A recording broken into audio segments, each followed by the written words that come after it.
How did bond funds perform in the only period of high inflation that we had in the United States?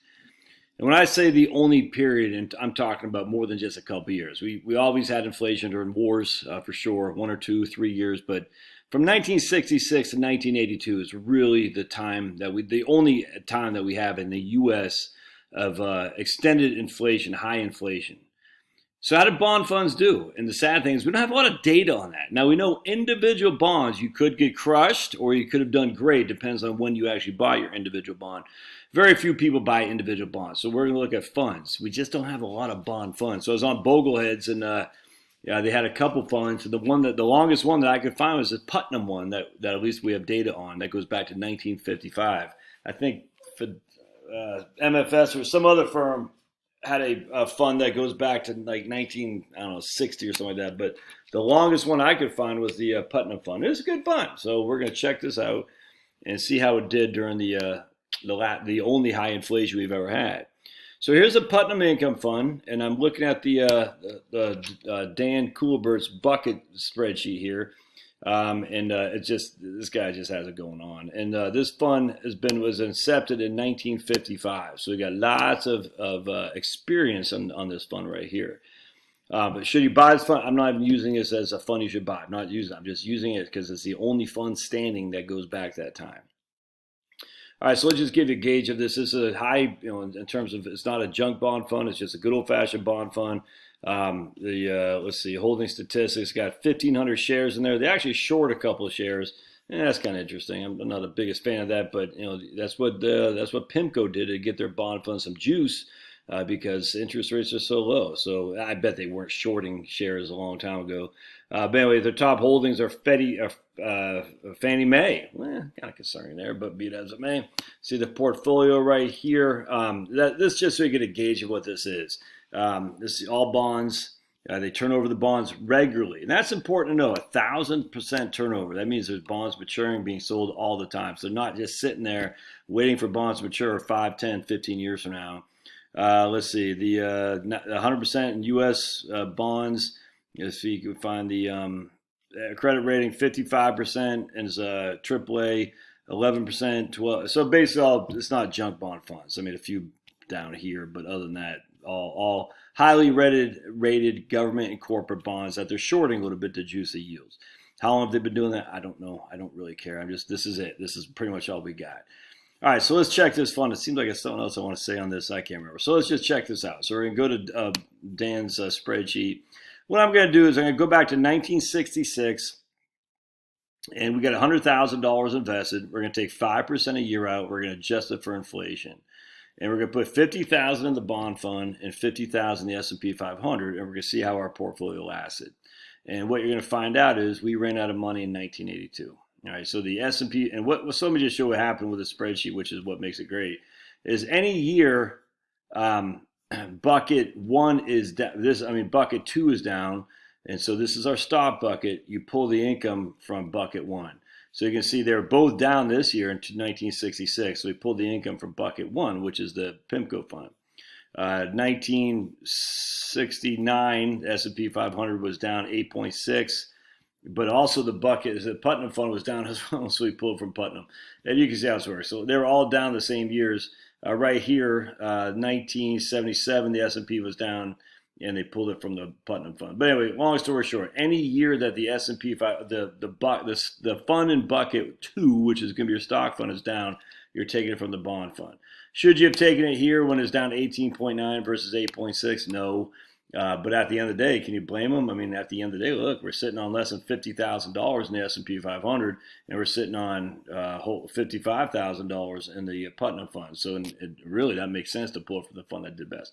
Anyway, so if we go down here, we see the S&P 500 ran out of money in the year 1980, and the Putnam fund lasted in 1982. So it only lasted 16 years for either of these, so that's not good. All right, so let's put 100% in the Putnam fund and see how that does. All right, so if we do a mix there, 100% the Putnam fund, let's see how long that lasts. It looks like that lasts until 1982 as well. Yeah, and so with inflation. And so basically when the Putnam fund was up 36% in 1982, we didn't have enough money in there to capture that, which stinks. All right, so the Putnam Fund lasted 16 years. All right, so now let's just take a look at the what the S&P 500 did, and we'll put the whole thing in here. So remember, the Putnam Fund lasted until 1982.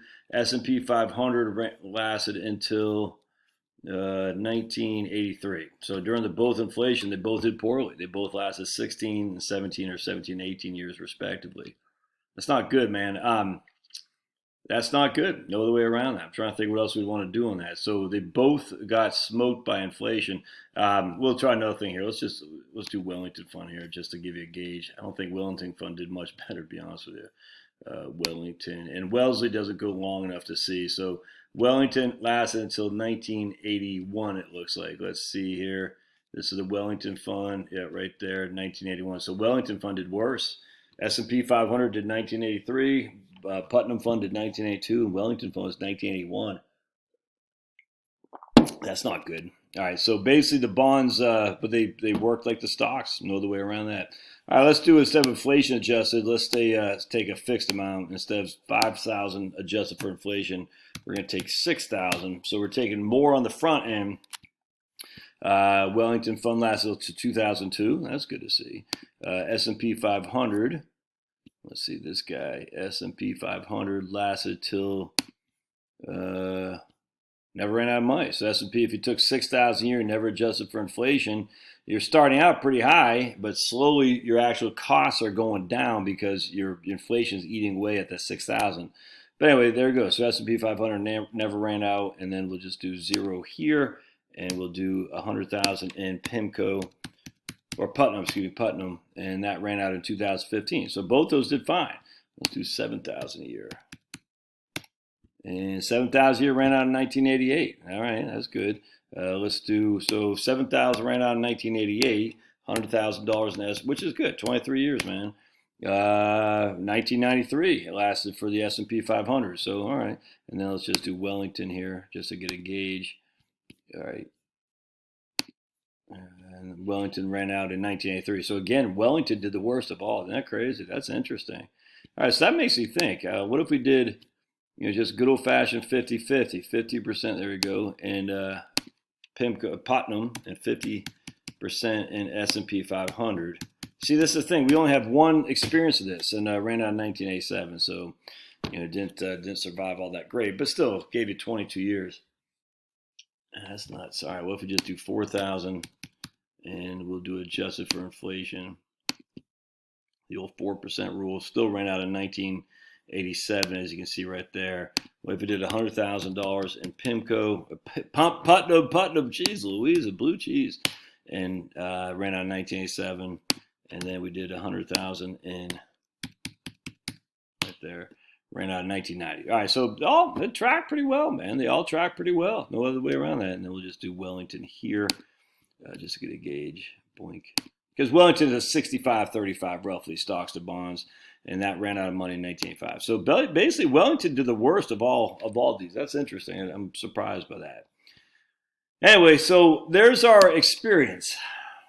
Now, let me try something else here. What if we just did see, you can't do a 10-year Treasury. I'm going to try something real quick. Because a 10-year Treasury bill, 1 month Treasury. What if we just did 1 month Treasury bills that turn over? Let's try that and see what happens. 1 month Treasury bills, look at that, ran out in 1991. Isn't that crazy? Let's do 5,000 adjusted for inflation. Ran out in 1985. 1 month Treasury bills did better than the bond fund or the S&P 500 or Wellington Fund. It's nuts. 7,000. But no, 7,000. We want 7,000 fixed. That ran out. Look at that. 1 month Treasury bills did better than all these guys. Benny, Pablo. And the reason for that is because hey, we had the. Oh, so I'm going to get them. The reason for that is we had the interest rates changing every year: 4.8, 4.2, 5.2, 6.6. And let's tell you, Finn. Let's compare these to inflation. So we'll get rid of this guy here. Finny. So we're going to see this. See, look at this. So here's inflation. We're always beating inflation every year. 6.6 to 6.5, 4.4, 3.8, 6.9, 8. But right here we glossed to inflation, 1974. The following year, we lost to inflation. These, oh, look at that. These six, oh yeah, no, we didn't be. So then right here, we started kicking back in 1981, 1982. And then here's when the inflation started going down. That's interesting, man. That is interesting.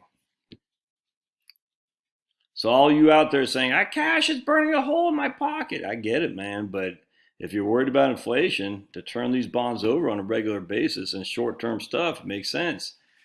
I'm just not that worried about it. But if you are, you'd want to keep. So if you are, what would you do? Well, again, this kind of goes back to my bucket approach. You say just keep enough money to cover my expenses for 4 years in some kind of short-term cash, and then keep enough in the stocks to generate some upside growth. Cash Wellington, I tell you, just makes sense to me, man. Or for me, it just 2 years cash, the rest Wellington, 4 years cash, the rest Wellington. But you can't hide from this. Stocks didn't do good or well. Bonds didn't do that well, but they did better than we would have thought for sure. Real estate didn't do that well. Oops, did you hear that? Steady dropping on my feet. You just heard that.